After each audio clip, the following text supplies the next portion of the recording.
All right, so we're about to start the Google Hangout. This week's Google Hangout's on point of difference. I'm not seeing it come live here just yet. It should be live soon. Just want to make sure that we can see it. Cool, good. All right, so welcome everybody. We're here on the Google Hangout to talk about point of difference. Just to introduce myself, I'm Greg Hamlin. For those of you who haven't met.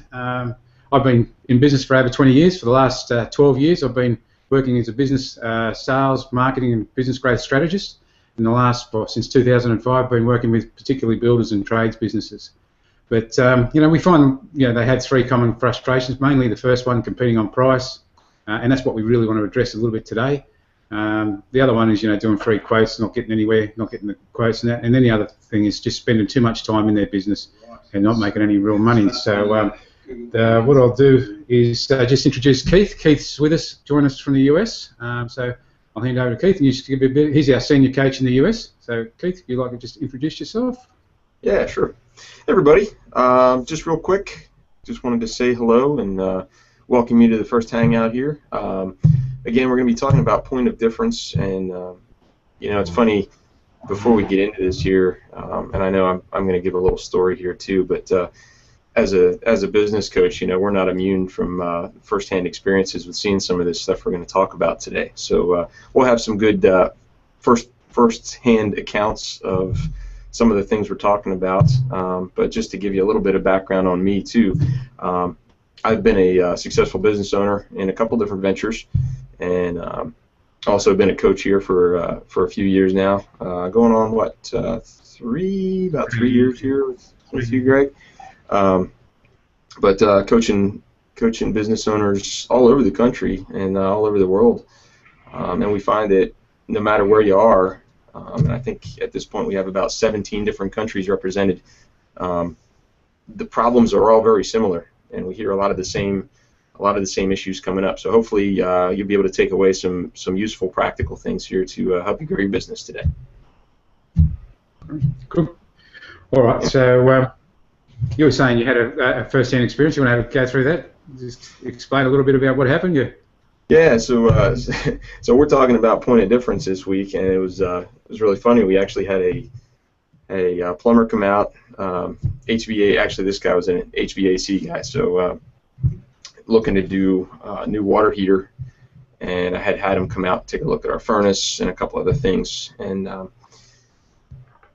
took a look around, did a little work for us on a whole house water filter, but then he worked up this big quote for us, and looking at somewhere between $5,000 and $10,000 in work that we wanted to have done, and obviously spent a lot of time on the quote. There were a lot of different variables that he put into it and different pricing options and things, but we got it via email. He sent it to us as an email, and then just did a quick call to follow up. Hey, did you get the quote?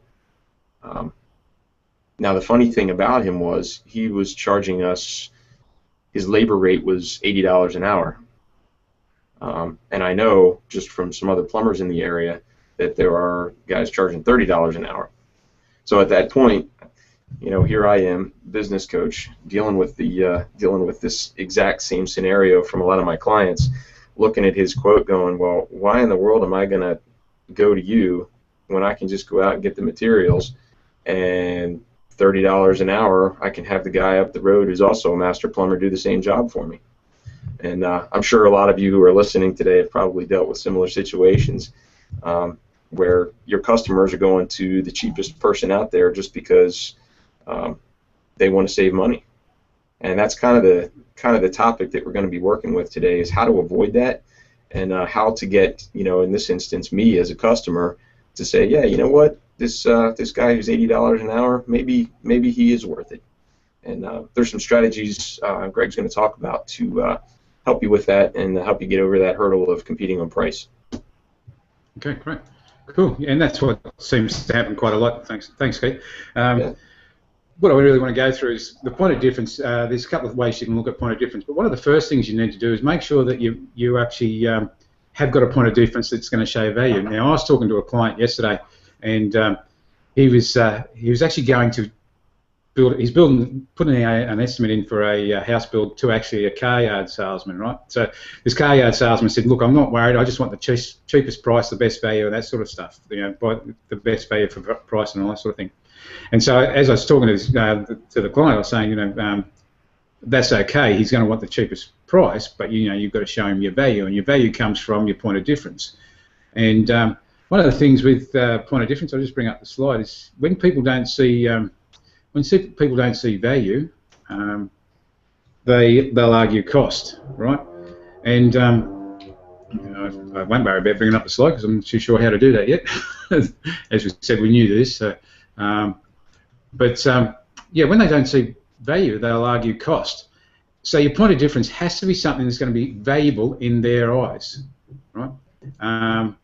And what I mean by that is, in this case with the client, he's got a point of difference, but the point of difference has no value to the guy that he's actually going to see. Like, so the car yard salesman is looking for a cheap price, and that's all he's worried about. But the point of difference that this client has is, he's got software that makes it run better, does all that sort of stuff. So he hasn't really got to identify what the value to that client was before him. What's the point of difference that's going to go to that client?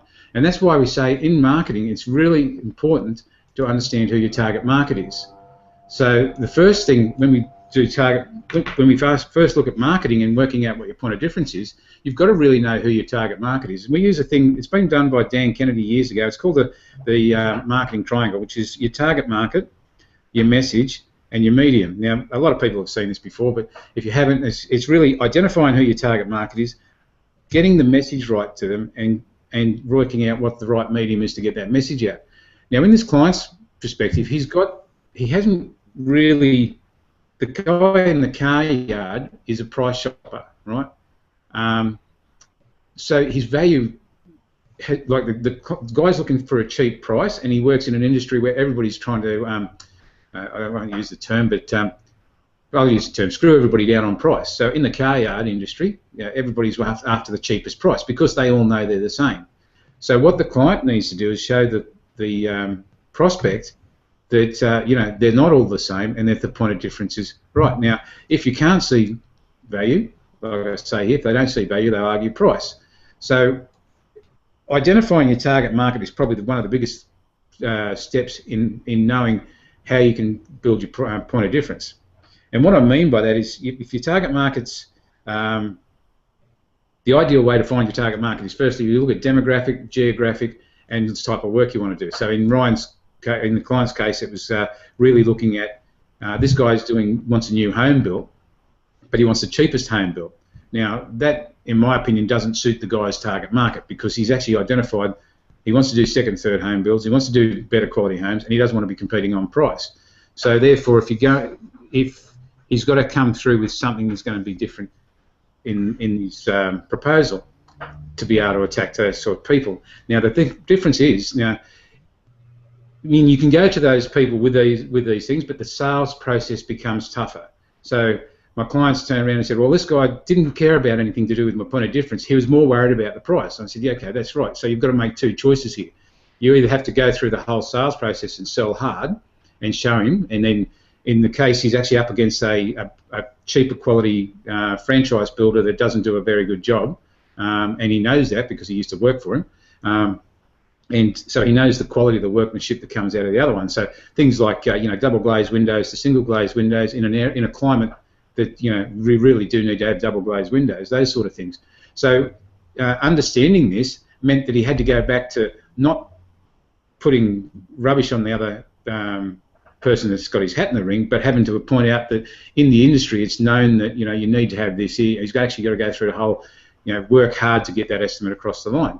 So to make that easier, you've got to be able to align your point of difference to your target market, and that's why it's really important in the marketing. We'll go through marketing over the next few weeks as well, just to break that down a lot more. But really understanding who your target market is and what the value is, what they're actually looking for, what's their point of difference, and that's where it really comes down to getting inside the target market's secret psychology, understanding what their fears, frustrations, wants, and aspirations are, and then you can build your point of difference from around there. Right. So, so that's the first part of it, and really understanding who your client is and what your point of difference is, and then coming back and saying, okay, what are my fears, frustrations, or what are their fears, frustrations, wants, and aspirations, and what can we do to be able to help them so that they're not competing on price all the time, or what, so that they're going to see that you've got more value and not competing on price all the time. So then it comes. I'll talk about Adam, one of our other clients. We went through the process with him and trying to work out what his point of difference was. And a simple thing, and I think I've mentioned this in a lot of workshops and webinars, is we went through and we found 3 or 4 different things. But the main thing that was it's like the car yard's 151-point safety check. Now I'm not sure if it was BMW, Mercedes, or whatever that first came out with it, but they first come out with it, and then you've got everybody else going, yeah, we do it too, we do it too. So it's not quite. So when they first come out with it, it's a real point of difference. But after a while, that can get washed down and becomes, we do it too. But the other people are on the back foot. But we started to look at Adam's point of difference. We're saying, okay, right, what do you do? And he said, we worked out his target market. He said he wanted to do second or third home builds. In his demographic area, there was plenty of that sort of work. So in his geographic area, there was plenty of that sort of work. The next question I had to ask him was, is there enough to be able to take it to the next level? And there was. So then went through and found out that he's here in Australia, and I have to check with the US and that sort of stuff. But there's things like the warranty, the structural guarantee. There's a 6-year structural guarantee on your house builds here. Now, with that, we said, okay, how many people know about that? And if they're second or third home builds, they tend to know about that, but it's not in the marketing. So we said, okay, why don't we put that into the marketing? But when I first asked Adam, what was his point of difference? Why would I choose him over another builder? And he used to say things like, well, we do great quality, we do, on time, on budget, and all that sort of stuff. Now, as I said, these things are all platitudes. They're things that we want as a client. I want a good quality product. Well, actually, I want it to be on time, I want it to be on budget, but most of all, I expect I'm paying for a good quality product, especially if you're doing a home build and that sort of stuff. You're not really thinking that you're going to end up with a rubbishy job at the end of it. You're going to pay. Just to take, actually, Greg, to take it back to your car analogy, it's kind of like a used car salesman selling bum cars, standing out there on the parking lot in front of a camera telling you that he's going to sell you a car that doesn't run. I mean, that's right. Does, right? So.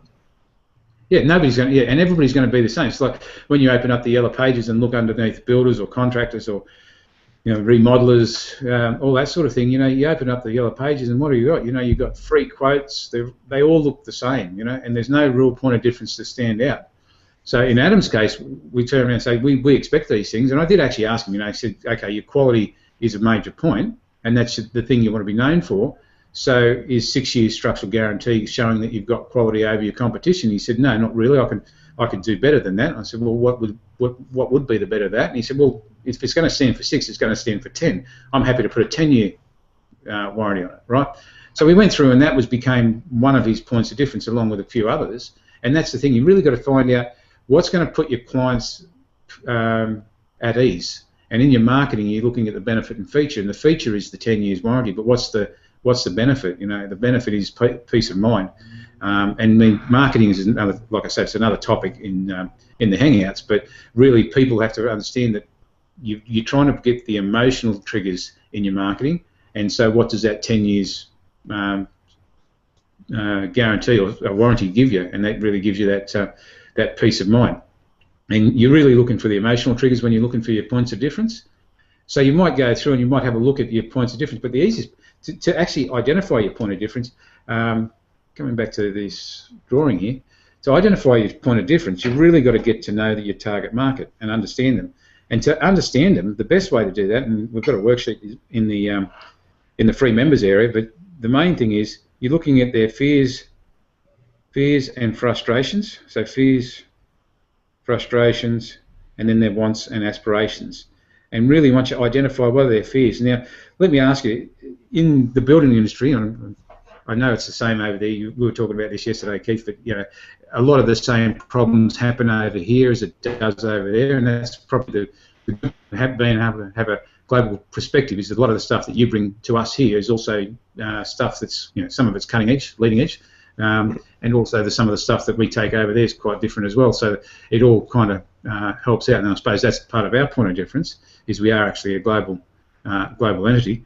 But at the end of the day, it's really cutting through and understanding what their fears and frustrations are, and hitting those. And you've got builders out there that will take a deposit. I don't know if you've ever seen the show. I was talking to you about this the other week, that Cowboy Builders show that's on the paid TV or whatever it is. Yeah, it's amazing, you know, and that's the horror stories that people hear. So you've first got to build up that trust, and your point of difference has got to help build that trust with your clients. And that's another topic is our TLC system, the TLC sales system, you know. And the first thing is building trust. So understanding that your point of difference has got to address their fears. You know, look at what their fears and frustrations are. What do they really want? What are they trying to? They don't want to become the news item on the Channel 7 News or whatever it is you've got over there as well. It's, you know, it's not a current affair show. They don't want to be the ones that are on current affair, but with the builder that's just ripped them off. You know, chasing the builder that's ripped them off, and that sort of thing. So, you know, you've got to address not only your own points of difference, but you've got to look at the points of difference in the industry as well. So what's the industry renowned for? Now, don't get me wrong. I'm not saying that building construction's a rotten industry. I think it's a great industry, because I came from a mechanical industry, and it's the same sort of thing. It's exactly the same. Like we talk about car yards, right? Who's got the worst reputation? Real estate agents, car yards. Unfortunately, builders were the most litigated. Was it the most litigated or most complained about industry? Actually, Greg, it's interesting. I'm sitting here frantically trying to look up the statistic I just read the other day. Home builders actually are in the top 3 in the least trusted. Yeah, in Australia. So, yeah. In 2011, Australia. In 2011 in Australia, builders were the most complained about industry, and in 2010 they were the most complained about. In 2011 they were the second most complained about industry, second to TV repairers. So, you know, it's an interesting stat that they're the most complained about industry, and then that's part of what we're doing is hopefully, you know, be able to give people confidence with the industry, and part of that is, you know, to give builders, you know, the tools to be able to give them, you know, to give them a point of difference, to be able to stand out from the rest and not be the ones that are there for the overnight shonky type builder and that sort of stuff. So. And so that comes down to, when I was talking to this client yesterday about this car yard that he was dealing with, you know, sometimes you've got to walk away from things, and sometimes you know, clients aren't the right clients. And if you've got your marketing working for you, you can afford to do that. But if you're desperate for clients, that's when you kind of take on anybody, and you end up with all those C and D grade clients. But one of the things I like to talk about is, like, you may have heard this thing that came from like Benjamin Franklin, the bitterness of poor quality remains long after the sweetness of low price is forgotten, or, you know, quality is remembered long after the price is forgotten. These are the sort of things that, I mean, if I would put these in some of them, or the bottom one especially, you know, quality is remembered long after price is forgotten. That's a good thing to put into your marketing pack. You know, not saying that we're the dearest, but we're not going to, you know, we're here to build you a quality product, right? So these are the sort of things when you build a new marketing pack, and that's another thing. When you build a new marketing pack, your point of difference should really shine out of your marketing pack, but you shouldn't be competing on your marketing pack. Sorry, you shouldn't be competing on your marketing pack. Should do the heavy lifting for you, but you shouldn't be competing if you've got a decent point of difference. But as I was saying before, early on, your point of difference has to marry up with your customers' values.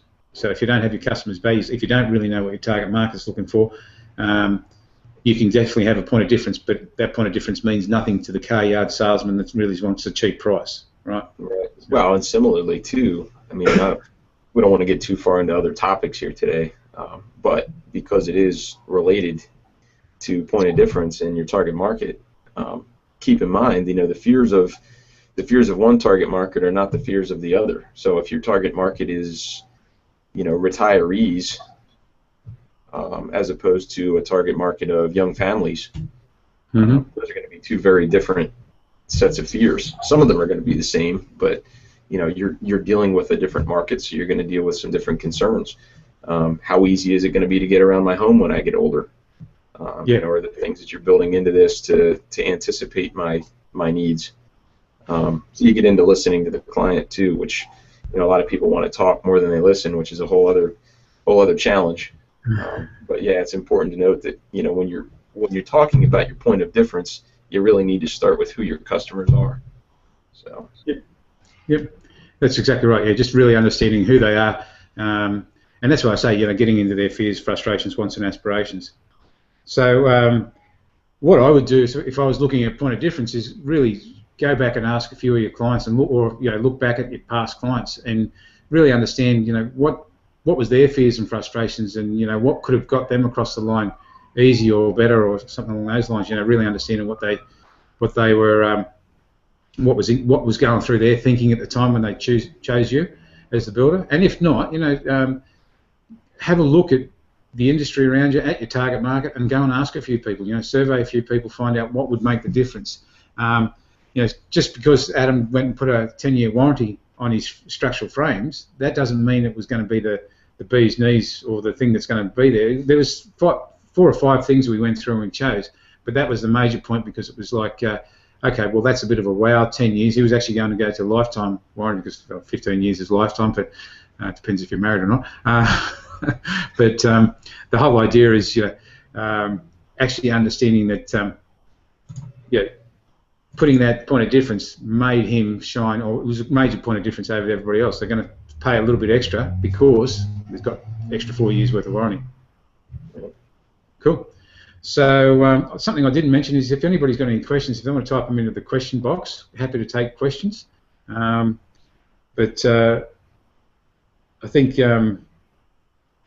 as far as point of difference goes, I think really you've really got to shine. You've got to stand out from your competition. It's the thing that's going to make people, you know, it doesn't take price out of the equation, but it helps take price out of the equation. Price is not always the first thing on people's minds when it comes to making a decision. And when you get a good, strong point of difference, it can actually push the price down further, and to be, you know, people go through a normal natural checklist and go, okay, right, well, what is it? And as I said before, if you can't compete, if you can't tell the difference, the sea of sameness, if you can't tell the difference, well, then, you know, you're going to be stuck competing on price all the time. And, you know, if you spend a little bit of time to identify your point of difference and start to articulate that to your marketplace properly, then you've got something you can that's going to stand up against competition. It at least moves you up that one rung extra up the ladder. Mm-hmm. Cool. Right. So, yeah. So in the case of, you know, going back to my story, this guy that I had come out and look at the water heater and look at replacing that as well as the furnace, you know, I had a number of things that I needed to have done. So I guess that would be, you know, as you're listening today and thinking about your point of difference, a good exercise might be, you know, to say, okay, let's take this situation right here. He's quoting me at $80 an hour labor. The market in the area is anywhere from, now 30 is pretty inexpensive, which that's probably your bottom end, but 80 is definitely the top end. Mm-hmm. So what could he have done? What could he do to ensure, to all but guarantee he's going to make a sale in every home that he walks into? You know, if you can answer that question, then you've got an idea of what point of difference is going to be and how it's going to work. So, you know, obviously at first he's got to take a look at me as a customer and say, okay, well, what's my demographic here? Well, this guy's, you know, he's 40 years old. He's got 3 kids, a dog, busy lifestyle, a lot going on, running the kids everywhere. What are the things that are important to him? And then you just you craft everything around that. Yeah, there's some different things to look at there too, because just coming back to that situation, you know, comparing price, your point of difference, okay, he's gone $80 an hour, you're talking to somebody about $30 an hour. The difference is if he packaged that as a product rather than an hourly rate, because you're comparing on hourly rates, that could be his point of difference, right? We did that with a plumber here in Australia, where, you know, basically everybody goes out and charges, you know, so much money to put a tap washer in, and it's per hourly rate, you know, the call out fee and the hourly rate. So we went through and said, okay, fixed pricing. Let's do fixed pricing for tap washers, and we worked out a good price that had some margin there, and people paid that, even though they ended up paying more for it, because it was packaged up as it became his point of difference. There's a fixed price for coming and doing tap washers, right? And that's the fixed price model is something that it's starting to creep in. I'm seeing it a little bit, but there's still a lot of clients here are still a little bit resistant to it. If they're willing to be coached and to be open to possibilities, that's one of the areas, just in some of the conversations I've had, that they're a little weirded out by it. Just because there's not the pushback is always, well, I'm going to lose money. What if something happens and I need to work longer and I'm there longer than what I budgeted into the price? I'm going to lose money. That really comes down to skills and expertise. And I mean, I've had quite a few clients go through and do that over the years. And it's like we're talking with somebody that does HVAC work at the moment, and they're doing a maintenance schedule, and they had all the hourly rate maintenance schedules in there. But we suggested going back and doing a bronze, silver, gold type package. It's a maintenance package. This is a bronze, silver, gold package over the year. And factor all that in, because then when they're looking at it, and this is the same as anybody else. If you're looking at a price, the people going through and you get a quote and that sort of stuff, they just look at okay, hourly rate here, he's doing $70 an hour, he's doing $60 an hour. They're doing that sort of comparison thing down the track. So that's why just even having a different type of package can be a good point of difference. But that wouldn't be the only point of difference. You need, like going back to your plumber, if he was to package that up, that's one point of difference. But it's not going to be, it may not be enough to get the client across the line. Like you're saying, some people are resistant to it. Whether that's the plumbers or whether it's the clients, really becomes down to what other things do you have in your point of difference? Do you have a 10-point guarantee could be or a platinum guarantee could be part of your points of difference, and those are the sort of things you start to look at and saying, okay, how can I take risk out of the product, out of the sale? If I take all the risk away, if I was to come to you and say $80 an hour, but I take all the risk away, there's no hassles, you've got 10 years warranty, blah, blah, blah, and all the risks there, you're more likely going to go with somebody that's, unless you're the car yard salesman that's trying to screw everybody down on price, you're more likely to go, so, well, I'm never going to have hassle with this ever again because I've taken all the risk out of it. Then you've got that sort of thing as a point of difference as well. So again, it becomes apples for apples, depending on who your target market is, what you are. As long as you've identified that target market properly, what their fears and frustrations are, then you can build your point of difference around it. Yeah. Cool. And it looks like we haven't got any questions at the moment. If there's any questions, pop them in there. I think the main takeaway from today that I'd like to say is, you've got to have a point of difference to be able to at least compete and combat against price.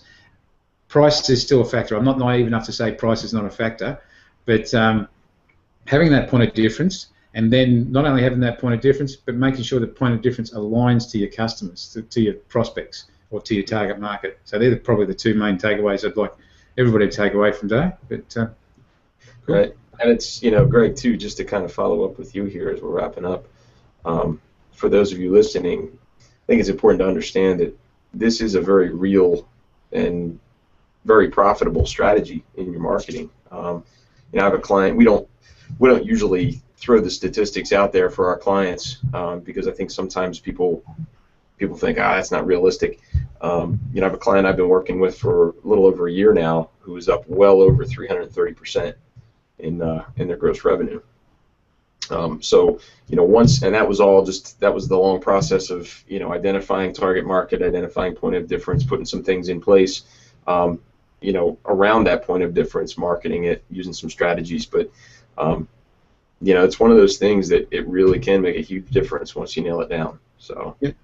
And he's in a small country town, new in a small country town with a lot of other competition in that country town, and he's managed to actually wipe everybody else's, wipe out the competition basically. Yep. Yeah. It's great. It's great when you hear a client say, "I have, these big box builders scoping me out." He had one of his competitors actually walk into his office a couple weeks ago because he was wondering what was going on. Why is this guy getting busy all of a sudden? What's happening? What's he doing? that he's starting to pull some of my business. So that's kind of neat to see. But yeah, I guess the other point I would say is the stuff does work. I mean, I know marketing can be a little touchy-feely and a little bit esoteric, a little bit out there. It's not as hard and fast as swinging a hammer sometimes, but this stuff does work. So yeah, and that's the thing. It's really about once you build it once, and that's the thing. It is tough sometimes to get your head around this, but once you get it built once, you've got it there forever. It's all you have to do is tweak it, test and measure it, make sure it works, and it's not something like you've got to keep going back and rebuilding every day or every week. You start to build things, you test and measure. So there's test and measure, and as you say, it's all BS until you test. But getting that stuff in place and making sure it's working for you. And I spoke about Adam. He went from $1 million to $1.5 million in less than 18 months through having a point of difference. Scott Weidman Plumbing, they took their business, and they were a plumbing company. They picked their niche. They picked their niche very, very tight, and they came out with their point of difference. And they started out at about 450 odd thousand, and 18 months later they're $1.8 million. They're doing, it's a massive change in their business. They've got 13 guys. They're making more money than what they were making. They're making more profit than what they were doing turnover 18 months beforehand. So yeah, it's really having that point of difference, identifying your target market, and then just going for it, building that system. They're still using the same marketing pack that we developed 3-4 years ago. So, so that's what I'm saying. It doesn't need to change. It's just, and the only person that gets tired of your marketing is you. Your marketing tends to land in different people's things. They go, wow, So 3 years later, they're talking to people that's going, wow, this is interesting. This is great. I don't see this from any other plumbers. So now I know we've spoken a bit about plumbers and that, but it works exactly the same for builders. Adam was a builder. So yeah, cool. Well, so not getting into marketing packs and target markets, I guess that about wraps up our hangout for this week. That's the hangout for this week. If anybody's got any questions or queries, if you want to have a chat to us at all, if you go to buildersprofits.com/chat, and if you want to have a chat about your business, no obligation, just we'll have a chat, see if there's anything we can do to help you, and if there's anything you want from there. So that's buildersprofits.com/chat, CHAT. Cool, great. So that's a wrap. All right. No problem. Till next time, have a good one. Till the next one, we'll talk again. See you next week. All right, see you.